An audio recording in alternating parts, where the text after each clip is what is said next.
तो दोस्तों Microsoft Excel series का आज हम पार्ट 2 कवर करेंगे। फर्स्ट पार्ट में हमने इंट्रोडक्शन को कवर किया था। रो क्या होती हैं, कॉलम क्या होती हैं, तो इनका यूज कैसे किया जाता है, ठीक है। तो इनके बारे में हमने फर्स्ट पार्ट में डिटेल्ड वीडियो में कवर किया था।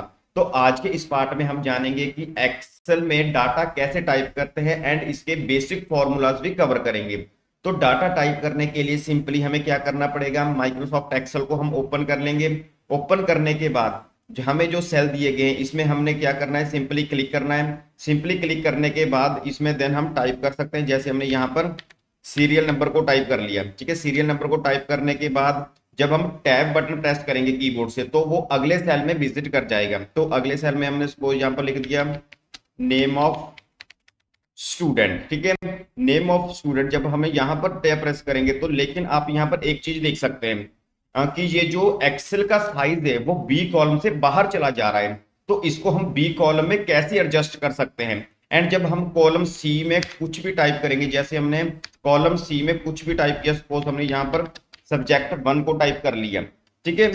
तो यहाँ पर क्या हो रहा है, तो यहाँ पर जो हमारा बी कॉलम वाला टेक्स्ट था वो सी कॉलम के नीचे चला गया है, ठीक है। तो इसकी सेटिंग हम आगे करेंगे, पहले हम अपना ये टेबल तैयार कर लेते हैं। जैसे हमने यहाँ पर सीरियल नंबर लिख दिया, नेम ऑफ द स्टूडेंट हो गया, सब्जेक्ट 1, सब्जेक्ट 2 लिख दिया, सब्जेक्ट 3 हो गया।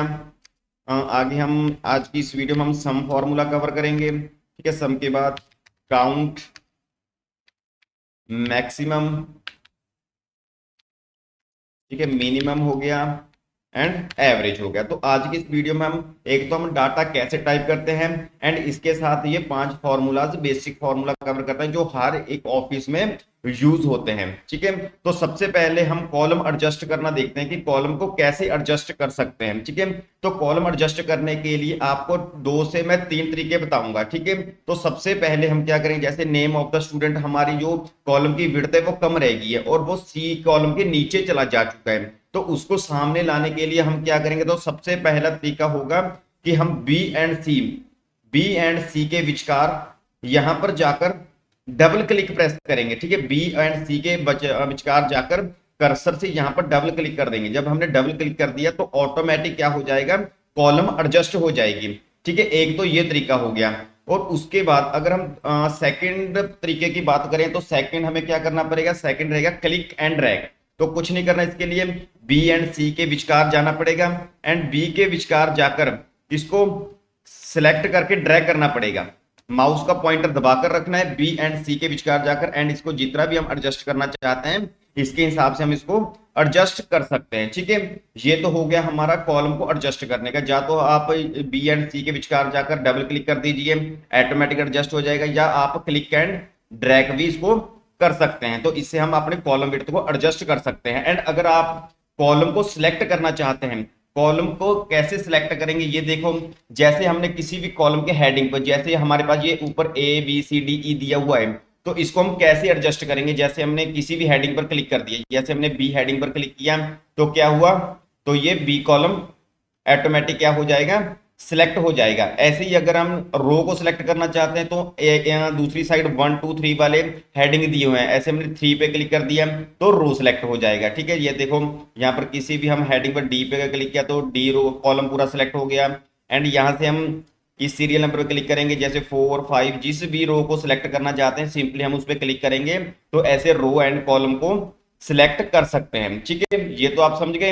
एंड इसको अगर हम सिंपली वैसे बताऊं, अगर हम शॉर्टकट तरीके से इसको सिलेक्ट करना चाहते हैं तो इसके लिए हमें क्या करना पड़ेगा, तो इसके लिए एक तो हमारे पास ऑप्शन रहेगा हमारे पास कंट्रोल प्लस स्पेस का। जैसे हमने कंट्रोल कीबोर्ड से कंट्रोल प्लस स्पेस को प्रेस करेंगे तो इससे हम क्या कर सकते हैं, पूरे के पूरे कॉलम को सिलेक्ट कर सकते हैं। एंड जैसे ही अगर हमने रो को सिलेक्ट करना हो तो जिस भी एक्सेल शीट में हमारा सेल यहाँ पर होगा उस शीट की पूरी रो सिलेक्ट हो जाएगी। तो इसके लिए शिफ्ट प्लस स्पेस को प्रेस करेंगे, ठीक है। शिफ्ट प्लस स्पेस को प्रेस करने से हमारे पास क्या होता है, पूरी की पूरी रो सिलेक्ट हो जाती है। एंड कंट्रोल प्लस स्पेस करने से हमारे पास क्या हो जाएगा, पूरी की पूरी कॉलम सिलेक्ट हो जाएगी, ठीक है। तो ये तो हो गया हमारा कॉलम एंड रो को सिलेक्ट करना। अगर हमने ये ऑटो फिट कॉलम विड्थ को पूरे टेबल के लिए करना हो, ठीक है, एक तो हो गया ऑटो फिट सिर्फ एक सेल को करने के लिए। अगर हमने ये ऑटो फिट कॉलम पूरे ये ऑटो फिट कॉलम विड्थ है वो पूरे टेबल के लिए करना चाहते हैं,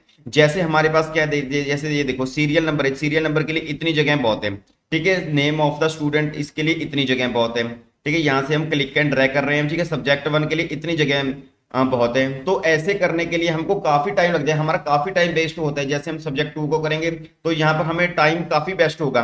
तो इसके लिए हम क्या करेंगे कि शॉर्टकट तरीके से हमारा टाइम भी बचे एंड हम जल्दी से जल्दी इसको ऑटो फिट कर दें। तो इसको सिलेक्ट करना पड़ेगा टेबल को। तो टेबल को सिलेक्ट करने के लिए कंट्रोल प्लस ए प्रेस करेंगे। तो जब हमने कंट्रोल प्लस ए प्रेस करते हैं तो हमारा जितना भी डाटा होता है टेक्स्ट का वो ऑटोमेटिक सिलेक्ट हो जाता है। इसमें एक बात और, अगर हम किसी भी खाली टेक्स्ट पे मतलब किसी भी टेक्स्ट पे जाकर जो खाली हो ब्लैंक सेल हो उस पर जाकर कंट्रोल प्लस ए प्रेस करेंगे तो इसके साथ क्या होता है, तो हमारा टेबल का पूरा डाटा सिलेक्ट हो जाता है, ठीक है, जिसमें हमारा जो लिखा हुआ टेक्स्ट है वो भी सिलेक्टेड होता है, बट जो ब्लैंक सेल होते हैं वो भी सिलेक्टेड होते हैं। तो इसलिए इस चीज का ध्यान रखना, जो भी हम टेबल को सिलेक्ट करना चाहते हैं उस टेबल पर जाकर उस टेबल के किसी भी टेक्स्ट पर जाकर कंट्रोल प्लस ए प्रेस करेंगे। तो इसके बाद क्या हो जाता है, इसके बाद कंटिन्यूसली जितने भी हमारे टेक्स्ट होते हैं, ठीक है, तो वो क्या होते हैं, वो ऑटोमेटिकली सिलेक्ट हो जाते हैं। एंड फिर उसके बाद क्या करेंगे, एंड देन उसके बाद होम टैब में जाकर, ठीक है, होम टैब में जाकर सेल्स ग्रुप्स में फॉर्मेट नाम की ऑप्शन होगी, तो फॉर्मेट्स नाम पर क्लिक करेंगे। तो उसके बाद ऑटो फिट कॉलम विड्थ पर क्लिक करेंगे, ठीक है, ऑटो फिट कॉलम विड्थ। तो ये देखिए, तो एक साथ क्या हो गया, हमारा डाटा पूरे का पूरा एडजस्ट हो चुका है कॉलम विड्थ, जितना जितना इनको स्पेस चाहिए था उतना होता है। जैसे सीरियल नंबर का पूरा name of student subject 1 2 3 automatic ये क्या हो गया, कॉलम विड्थ ऑटोमेटिक एडजस्ट होगी, ठीक है। तो एक तो ये तरीका हो गया। अगर आप तो इसी तरह अगर हम कॉलम विड्थ को शॉर्टकट तरीके से कीबोर्ड के एडजस्ट करना चाहते हैं तो हम ऐसा भी कर सकते हैं। तो इसके लिए क्या करना पड़ेगा, तो इसके लिए सिंपली हमें कंट्रोल प्लस ए प्रेस करेंगे, ठीक है, कंट्रोल प्लस ए प्रेस करने के बाद कीबोर्ड्स को ओल्ट बटन दबाकर रखना है, उसके बाद HOI, ठीक है, HOI प्रेस करेंगे कीबोर्ड से तो ऑटोमेटिक एडजस्ट हो जाएगा, ठीक है। इसमें भी हमारा टाइम बच गया। जैसे पहले हमने क्या किया था, पहले हमने होम टैब में जाएंगे, होम टैब में सेल्स ग्रुप में जाएंगे, उसका फॉर्मेट ऑप्शन में से ऑटो फिट कॉलम विड्थ को चूज करेंगे, बट इसमें टाइम जाएगा। बट अगर हम शॉर्टकट तरीका यूज करें तो शॉर्टकट तरीका कैसे होगा, ऑल्ट दबाकर रखना है। जब हमने H प्रेस करते हैं तो हमारे पास देखो, एक बार मैं आपको और बताता हूं, जैसे हमने इसके क्लिक कर लिया, ऑल्ट पे प्रेस करेंगे तो हमारे सामने जितने भी टैब की ऑप्शंस होती है, शॉर्टकट कीज होती है, जैसे हमारे पास देखो होम टैब के लिए हम H प्रेस करेंगे, इंसर्ट टैब के लिए N प्रेस करेंगे, पेज लेआउट में जाने के लिए P को प्रेस करेंगे। तो इसमें उसके इसमें इसके बाद क्या करेंगे, जैसे हमने कहां पर जाना है, होम टैब में जाना है, तो ऑल्ट दबाकर रखना है, एच को प्रेस करना है। तो एच को जब हमने प्रेस किया तो हमारे सामने शॉर्टकट कीज आ गई। तो इसके बाद हम कहां जाने चाहते हैं, तो हम जाना चाहते हैं फिल्टर, ओ को क्लिक कर दिया एंड हम इसके बाद क्या करना चाहते हैं, ऑटो फिट कॉलम विड्थ करना चाहते हैं। तो ऑटो फिट कॉलम विड्थ के लिए हमारे पास क्या है, आई को प्रेस करेंगे, ठीक है, आई। तो ये क्या हो गया हमारे पास, ऑटोमेटिक एडजस्ट करना, कंट्रोल प्लस ए प्रेस किया, ऑल्ट HOI, तो ये हमारे पास क्या होगा, ऑटो फिट कॉलम विड्थ हो गया, ठीक है, ये समझ गए। अगर हम इस कमांड को वापस लेकर जाना चाहते हैं तो सपोज जैसे हमने यहां पर कंट्रोल प्लस जेड प्रेस कर दिया, तब कंट्रोल प्लस जेड क्या होता है, तो कंट्रोल प्लस जेड का मतलब होता है कि किसी भी कमांड को, जो हमने कमांड यूज किया है उस कमांड को पीछे लेकर जाने के लिए, मतलब कि बैक लेकर जाने के लिए हम किसका यूज करेंगे, और कंट्रोल प्लस जेड का यूज करेंगे, ठीक है। तो इस तरीके से हम कॉलम की ऑटो फिट कर सकते हैं। तो इसके बाद हमने इस सीरियल नंबर में एक लिख दिया, जैसे हमने सीरियल नंबर में एक टाइप कर दिया, ठीक है, एक लिखने के बाद इसको हम ऑटो फिल करना चाहते हैं। तो ऑटो फिल करने के लिए हम किसका यूज करेंगे, ऑटो फिल, तो मैं माउस पॉइंटर का जो सेल है, ठीक है, माउस पॉइंटर का जो सेल है जिसमें मैंने एक प्रेस किया है तो उस पे जाऊंगा और इसको हम इसका देखो, इसके में हम प्लस के निशान अलग अलग दिखाई दे रहे हैं, ठीक है। तो हमें एक चीज का पता होना चाहिए कि एक्सेल में जो पॉइंटर है जिसको हम प्लस बोल देते हैं वो कितनी तरह का होता है, तो इनका यूज कहाँ कहाँ पर होता है। तो सपोज हमने क्या करते हैं, तो सपोज सबसे पहला पॉइंटर देखते हैं। जब पॉइंटर, जब देखो जैसे हमारा ये प्लस का कर्सर है, इसको हम जब सेंटर में लेकर जाते हैं, सेंटर में ले जाकर माउस का जो बटन है उसको प्रेस करके रखेंगे एंड नीचे को सिलेक्ट करेंगे, तो ये क्या हो रहा है, ऑटोमेटिक सेल्स सिलेक्ट हो रहे हैं। तो इसको हम बोल देते हैं सिलेक्शन प्लस, ठीक है। तो याद रखना अगर सेंटर से हमने किसी भी चीज को लेकर जाएंगे तो हम ऑटोमेटिक हमारे पास क्या हो जाएगा, पूरे के पूरे सेल सिलेक्ट हो जाएंगे। तो इसको हम बोलते हैं सिलेक्शन प्लस। एंड देन दूसरा क्या है, दूसरा होता है हमारे पास जब हम इसको सेल के बॉर्डर पर, जब हम सेल के बॉर्डर पर रखेंगे तो देखो यहाँ पर सेल का साइन चेंज हो रहा है। तो यहाँ पर क्या हो गया, एक एरो का साइन बन चुका है, प्लस के तरफ एरो का साइन बन चुका है। जब इसको हम यहां से किसी भी जगह पर शिफ्ट करेंगे तो ये जहां से जो हमने वन वहां था यहाँ पर ड्रैग हो चुका है। तो इसको हम बोल देते हैं मूविंग एरो। ठीक है, मूविंग एरो बोल देते हैं। ये देखो यहाँ पर हमने दोबारा रख दिया, तो ये होता है मूविंग एरो। एंड अगर हम माउस का पॉइंटर सेल के कॉर्नर पर लेकर जाते हैं, सेल के कॉर्नर पर लेकर जाते हैं तो इसको बोल देते हैं हम फिल हैंडल। ये होता है फिल हैंडल। ठीक है, ये देखो ये फिल हैंडल बोलता है। ठीक है, फर्स्ट क्या होता है हमारा प्लस जो सेंटर में होता है इसको बोल देते हैं हम सिलेक्शन। एंड दूसरा होता है जो सेल के बॉर्डर पर होता है उसको बोल देते हैं मूविंग एरो। ठीक है, एंड तीसरा होता है जो सेल के कॉर्नर पर होता है इसको बोल देते हैं हम फिल हैंडल, मतलब कि ऑटो फिल करना। ठीक है, ऑटो फिल करने के लिए हमारे पास दो तरीके हैं। तो सबसे पहला देखते हैं, जैसे हमने यहाँ पर वन टाइप कर लिया, वन टाइप करने के बाद एंटर दबाकर दो प्रेस कर लिया। ठीक है, दो प्रेस करने के बाद हमने क्या करना है, सबसे पहले इन दोनों को सिलेक्ट करना है। सिलेक्ट करने के लिए हमें क्या करेंगे, सेल के सेंटर में जाएंगे एंड इन दोनों को सिलेक्ट कर लिया। सिलेक्ट करने के बाद इसके बाद हम फिल हैंडल का यूज करेंगे। फिल हैंडल का यूज करने के लिए हम यहाँ कॉर्नर पर आएंगे। ठीक है, कॉर्नर पर जाने के बाद इसको नीचे के लिए नीचे ड्रैग करेंगे तो ऑटोमेटिक हमारे पास क्या आ जाएगा, ऑटो फिल की ऑप्शन आ जाएगी। एक तो हमारे पास ये तरीका है, इसका यूज कर सकते हैं। ठीक है, एक और तरीका क्या होता है, एक और तरीका होता है जैसे हमने सीरियल नंबर पे सिंपली क्लिक कर लिया एंड हमने कीबोर्ड से क्या करना है, सिंपली हमने कंट्रोल बटन को प्रेस करके रखना है। जब हमने कंट्रोल बटन को प्रेस करके रखा एंड हमने जब कॉर्नर पर आएंगे तो कॉर्नर पर देखिए तो हमारे पास क्या आ रहा है कॉर्नर पे, तो एक प्लस के साथ एक मिनी प्लस आ रहा है, छोटा प्लस। इससे हमको आइडिया हो जाता है कि हमारा जो कंट्रोल की कमांड है वो लग चुकी है। तो अब जब यहां से हम इसको ड्रैग करेंगे तो ऑटोमेटिक हमारे पास क्या हो जाएगा, ऑटो फिल ऑप्शन आ जाएगी। तो इसका यूज हम किसी भी स्कूल, बड़ी बड़ी कंपनीज में serial number, mobile serial number के लिए यूज कर सकते हैं। ठीक है, जैसे किसी का रिजल्ट निकालना हो, किसी का रोल नंबर लगाना हो। ठीक है, सीरियल नंबर 1 से 500 तक, 1000 तक, वहां तक हम इसको आसानी से टाइप कर सकते हैं। ठीक है, ऑटो फिल की मदद से। ठीक है, ये तो हो गया हमारा सीरियल नंबर। उसके बाद हम नेम ऑफ स्टूडेंट लिख लेते हैं। जैसे सपोज हम यहाँ पर लिख लेते हैं A B C D E से F। ठीक है, उसके बाद हम सब यहाँ पर हम डेमो के लिए नंबर लिखना चाहते हैं। तो आज की इस वीडियो में हम फर्स्ट फॉर्मूला कवर करते हैं। तो इसके लिए हमें क्या करना पड़ेगा, तो इसके लिए सबसे पहले हम एक फॉर्मूला यूज करेंगे जिससे हम क्या कर सकते हैं, इसमें ऑटोमेटिक नंबर्स को फिल कर सकते हैं। तो वो क्या फॉर्मूला है, तो सबसे पहले हम इसका सिलेक्शन कर लेंगे। जितना भी हम नंबर लिखना चाहते हैं, जितनी वैल्यू लिखना चाहते हैं स्टूडेंट्स की, उसको हम सिलेक्ट कर लेंगे। सिलेक्ट करने के बाद यहां पर हम एक फॉर्मूला टाइप करेंगे, इक्वल रैंड बिटवीन। ठीक है, ये देखो नीचे फॉर्मूला। और एक बात और, माइक्रोसॉफ्ट एक्सेल में जितने भी हम फॉर्मूले यूज करेंगे वो सभी फॉर्मूले हमेशा इक्वल से शुरू होते हैं। तो एक बात याद रखनी है कि जितने भी माइक्रोसॉफ्ट एक्सेल में फॉर्मूले हम यूज करेंगे वो हमेशा इक्वल से ही शुरू होंगे। ठीक है, तो यहाँ पर हमने रैंड बिटवीन लगा दिया।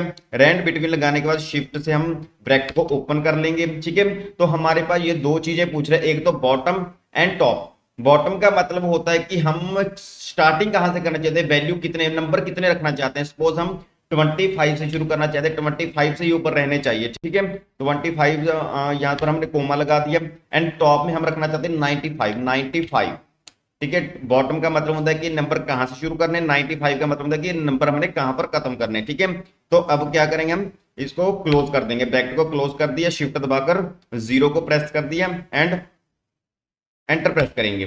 ठीक है, एंटर प्रेस करने के बाद हमारे पास 27 आ गया।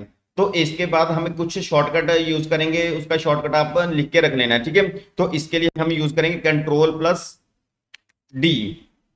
ठीक है, कंट्रोल प्लस डी का यूज करेंगे। ठीक है, इसका मतलब होता है कंट्रोल प्लस डी का मतलब होगा हमारे पास फिल डाउन, मतलब कि हम जो हमने फिल किया वो नीचे की तरफ डाउन हो जाए। ठीक है, फिल डाउन। एंड इसके बाद प्रेस करेंगे कंट्रोल प्लस आर। जब हमने कंट्रोल प्लस आर प्रेस किया तो इसको बोलते हैं फिल राइट, मतलब कि राइट साइड फिल करना। एफ कंट्रोल प्लस डी से fill down and control plus R से फिल राइट। ठीक है, तो ये तो हो गया हमारा जो हमने सब्जेक्ट 1 से लेकर 3 तक डाटा टाइप करना था। अब एक बात और, इसमें हम जब टाइप करते हैं, अब किसी भी सेल पर क्लिक कर दिया तो हमारे पास ऊपर एक फॉर्मूला शो होता है जो हमने लगा कर रखे रैंड बिटवीन, ठीक है। एंड जब हम किसी भी सेल पर राइट क्लिक करेंगे तो इसकी वैल्यू ऑटोमेटिक चेंज हो रही है। तो इसकी वैल्यू को ऑटोमेटिक चेंज होने से रोकने के लिए तो इसका क्या सोल्यूशन कर सकते हैं, क्योंकि देखो हमने आगे सम का फॉर्मूला मतलब टोटल करना है, टोटल के लिए हमें फिक्स वैल्यू चाहिए, ठीक है। तो इसका क्या सोल्यूशन कर सकते हैं, ये वैल्यू फिक्स हो जाएगी। तो एक बात तो ये देखिए आप, तो इसके लिए हमें क्या करना पड़ेगा, तो पहले सब्जेक्ट 1 एंड 3 से लेकर जितने भी हमने डाटा टाइप किया था फॉर्मूले के साथ उसको सिलेक्ट कर लेंगे। सिलेक्ट करने के बाद इसको कॉपी कर लेंगे, कॉपी करने के लिए कंट्रोल+C का यूज करेंगे, ठीक है। कॉपी हो गया, ठीक है। जब ये सेल एक दूसरे के साथ ब्लिंक होने लग जाए, ठीक है, ये टेबल ब्लिंक होने का मतलब कि हमारे कॉपी कमांड है वो लग चुका है, ठीक है। तो इसके बाद हम क्या करेंगे, इसमें हम क्लिप होम टैब में क्लिप बोर्ड ग्रुप में जाकर पेस्ट पर क्लिक करेंगे। पेस्ट पर क्लिक करने के बाद यहाँ पर वैल्यू की ऑप्शन होगी, ठीक है, यहाँ पर वैल्यू पर क्लिक कर देंगे तो ऑटोमेटिकली क्या होगा, ये सेल फिक्स हो चुके हैं। ये देखिए यहाँ पर हमारा रैंड बिटवीन का फॉर्मूला शो हो रहा था ना, अब यहाँ पर हमारी फिक्स वैल्यू शो हो रही है। अब यहाँ पर मर्जी क्लिक करें, ये चेंज नहीं होगी। तो ये होता है, इस तरीके से हम इसको चेंज कर सकते हैं वैल्यूज को, ठीक है। ये हो गया हमारा 3 तक हमारा डाटा लिखा गया। तो उसके बाद हम देखते हैं फॉर्मूले का यूज कैसे करना है, ठीक है। हमारे पास हम पहले फॉर्मूला है हमारे पास सम का फॉर्मूला, तो सम को हम बोल देते हैं टोटल करना। तो इसका टोटल कैसे करेंगे, तो सबसे आसान तरीका क्या है, पहले तो हम सिंपल वे से देख लें, इसके भी हम 3 से 4 देखें तरीकों से कि किस तरीके से हम इसको निकाल सकते हैं। तो पहले यहाँ पर क्लिक कर दिया, यहाँ पर क्लिक करने के बाद हम यहाँ पर आएंगे ऑटो सम पर। ऑटो सम पर क्लिक करने के बाद यहाँ पर क्लिक किया सम फॉर्मूला, तो ऑटोमेटिक जब हम सम फॉर्मूले पर क्लिक करेंगे तो ऑटोमेटिक हमारी वैल्यू यहाँ पर डिटेक्ट कर लेगा। यहाँ पर हमने क्या किया, इक्वल सम bracket open C2 E2, C2 से लेकर E2 तक इसने सारी वैल्यूज उठा ली, ठीक है। ये देखो C2 ये होगी वैल्यू, E2 ये होगी, ये तीनों वैल्यूज उठा ली एंड सिंपली हमने क्या किया, एंटर प्रेस कर दिया, ठीक है। तो यहाँ पर इसका टोटल आ चुका है 194, ठीक है। ऐसे ही हमने यहाँ पर डबल क्लिक करेंगे इसके कॉर्नर पर जाकर, तो इसके सभी के आंसर निकल कर आ चुके हैं, ठीक है। ये तो होगा सम। उसके बाद आगे पहले हम सिंपल वे से देख लेते हैं, जैसे हमने काउंट पर आ गए, तो काउंट पर आने के बाद यहाँ पर क्या करेंगे, काउंट पर क्लिक करेंगे। तो काउंट पर क्लिक करने के बाद एक चीज यहाँ पर नोट कर लेना, जब हमने यहाँ पर काउंट ऑप्शन पर क्लिक किया तो हमारे पास वैल्यू सम की भी इसके साथ इंक्लूड हो रही है, बट हमें सम की वैल्यू इंक्लूड नहीं चाहिए, हमें सिर्फ सब्जेक्ट 1 एंड 2 एंड 3 तक चाहिए। या तो वो माउस के साथ सिंपली दोबारा ड्रैग कर लें C2 E2, ठीक है, एंटर को प्रेस कर दें तो हमारा यहाँ पर काउंट फॉर्मूला भी निकल कर आ चुका। काउंट का मतलब होता है कि वैल्यूज को गिनना कि हमने कितने सेल्स को सिलेक्ट किया, तो हमने 3 सेल्स को सिलेक्ट किया है 1 2 एंड 3, तो हमारा काउंट फॉर्मूला निकल चुका है। एंड इसके बाद हम मैक्स फॉर्मूले का यूज करते हैं। मैक्स फॉर्मूले का यूज करने के लिए हम क्या करेंगे, सिंपली मैक्स पर क्लिक कर दिया, यहाँ पर हम ऑटो सम पर आएंगे, तो यहाँ पर हमने मैक्स पर क्लिक कर दिया एंड सेम वही पोजीशन यहाँ पर हमारे सम एंड काउंट भी अपने पास इंक्लूड हो रहा है, बट हमें नहीं चाहिए, तो हम सब्जेक्ट 1 एंड 2 3 ये 3 इंक्लूड कर लिए एंड एंटर प्रेस करेंगे, तो इसका भी हमारे पास आंसर आ चुका है, ठीक है। यहाँ पर हमने डबल क्लिक कर दिया, इसको ड्रैग कर दिया तो इसका आंसर आ जाएगा हमारे पास। एंड ऐसे ही मिनिमम का देख लेते हैं। मिनिमम का निकालने के लिए सेम ऑटो सम पर क्लिक करेंगे, मिनिमम पर आएंगे, सेम हमारे 3 सब्जेक्ट चाहिए, हो गया, एंटर को प्रेस करेंगे एंड देन यहाँ पर क्लिक कर दिया, ठीक है। ऐसे ही हमने एवरेज का निकाल लेंगे। एवरेज का निकालने के लिए यहाँ से हमने एवरेज पर क्लिक करना है, ठीक है, सेम 3 सब्जेक्ट सेलेक्ट किए, एंटर, ठीक है। तो ये आ गया हमारे पास सिंपल वे से हमने फॉर्मूला निकालने का, ठीक है। ऑटो सम से हम इस तरीके से फॉर्मूले निकाल सकते हैं, ये तो आपको समझ आ गया। एंड थोड़ा सा एडवांस लेवल पर जाते हैं, कुछ हम टाइप करके भी निकाल सकते हैं, जैसे हमने यहाँ पर क्या किया, सिंपल वे देख लेते हैं एक बार। और यहाँ पर हमने सिंपल इक्वल SUM सम कर दिया एंड यहाँ पर हमने ब्रैकेट ओपन किया एंड यहाँ पर हमने सब्जेक्ट को सिलेक्ट किया, ब्रैकेट बंद एंड एंटर। तो एक तो ये तरीका हो गया। यहाँ पर सेम हमने इक्वल काउंट को लगा दिया, ब्रैकेट ओपन, ये यहाँ पर क्लोज कर दिया एंड एंटर। तो इस तरीके से भी हम इसको निकाल सकते हैं, दोनों को मैक्सिमम, मिनिमम एंड एवरेज, ठीक है। अगर हम इसको शॉर्टकट तरीके से निकालना चाहें तो शॉर्टकट तरीका निकालने के लिए तो सम कैसे निकालेंगे, तो सम के लिए हम प्रेस करेंगे alt plus equal, alt plus बराबर का निशान, इक्वल का निशान प्रेस करेंगे तो ऑटोमेटिक हमारे पास जो साइड की वैल्यूज हैं वो ऑटोमेटिक डिटेक्ट कर लेगा एंड एंटर को प्रेस करेंगे, ठीक है। तो ये हो गया 194, तो इस पे हमने फिर से डबल क्लिक कर दिया तो ये निकल गया हमारा सम। उसका काउंट देखते हैं, इक्वल काउंट, ये हो गया। काउंट करने के लिखने के बाद इसको हम क्या करेंगे, वैल्यूज को सिलेक्ट कर लिया, ब्रैकेट बंद एंड एंटर, ठीक है काउंट। एक चीज और, जैसे हमें वहां पर वैल्यू सेलेक्ट करें, हम माउस का यूज नहीं करना चाहते, बिल्कुल भी माउस को नहीं कर यूज करना नहीं चाहते, तो इसका यूज कैसे करेंगे, तो देखो, तो पहले जो हमने क्या करना है, मैक्स निकालना है। मैक्स निकालने के लिए हम क्या करेंगे, ऑल्ट का प्रेस करेंगे। ऑल्ट दबाने के बाद हमने देखना है कि हमने कहां पर जाना है, होम टैब में जाना है, एच प्रेस कर दिया। उसके बाद हमने क्या करना है, यू में जाना है, एच यू। अब क्या निकालना चाहते हैं, मैक्स निकालना चाहते हैं। मैक्स के लिए हमारे पास क्या है, एम। तो जब हमने एम प्रेस कर दिया तो हमारे पास मैक्स की वैल्यूज आ गई। अब बट इसमें क्या हुआ, C2 प्लस G2, मतलब G2 तक हमारी वैल्यू आ चुकी है, बट हम क्या करना चाहते हैं, E2 तक वैल्यू चाहिए, मतलब कि सम एंड काउंट भी इसमें इंक्लूड है। तो इसको हम ऑटोमेटिक हटाना चाहते, तो कैसे हटेगा, तो क्या करना है, शिफ्ट को दबाकर रखना है एंड लेफ्ट एरो को प्रेस करना है, कीबोर्ड से लेफ्ट एरो को प्रेस करेंगे तो देखो काउंट हट गया, सम हट गया, तो एंटर को प्रेस करेंगे, ठीक है। तो ये हमारा मैक्स निकल गया। एंड ऐसे ही मिनिमम निकालना है।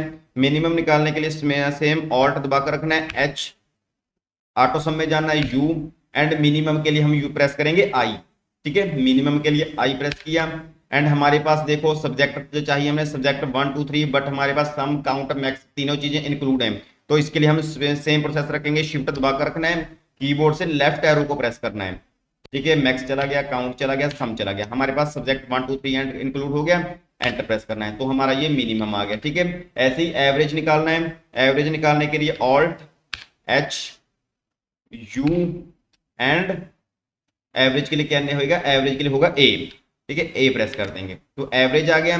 बट हमारे पास क्या है, सम काउंट मैक्स मिनिमम तीनों चीजें इंक्लूड हैं इसमें, बट इसको हम लेना नहीं चाहते, शिफ्ट दबाएंगे, 1 2 3 4, ठीक है, हट गया। सब्जेक्ट 1 2 3 सिलेक्ट हो गया एंड एंटर प्रेस करेंगे, तो ये हमारा बेसिक फॉर्मूला निकल चुका है, ठीक है। जैसे हमने मैक्स पर आए, डबल ऐसे तीनों को सिलेक्ट करेंगे, यहाँ पर तीनों को सिलेक्ट कर लिया, यहाँ पर हमने डबल क्लिक कर दिया, तो इनके आंसर सभी के आ चुके हैं, ठीक है। तो ये था हमारा एक्सेल का बेसिक डाटा एंट्री, ठीक है। कैसे डाटा टाइप करते हैं, क्या कैसे कॉलम को एडजस्ट करते हैं, कैसे हम शॉर्टकट ट्रिक से ही इनको निकाल सकते हैं, कैसे सम फॉर्मूला यूज कर सकते हैं। होप सो आपको ये वीडियो अच्छी लगी होगी। दोस्तों अगर इसको आपको ये वीडियो अच्छी लगे तो इस वीडियो को जल्द से जल्द लाइक जरूर कर देना एंड इस चैनल को सब्सक्राइब जरूर कर देना। ऐसे ट्रिक्स एंड टिप्स हम आपके लिए लेकर आते रहेंगे। सो मिलते हैं हम अगले पार्ट में। Thank you so much.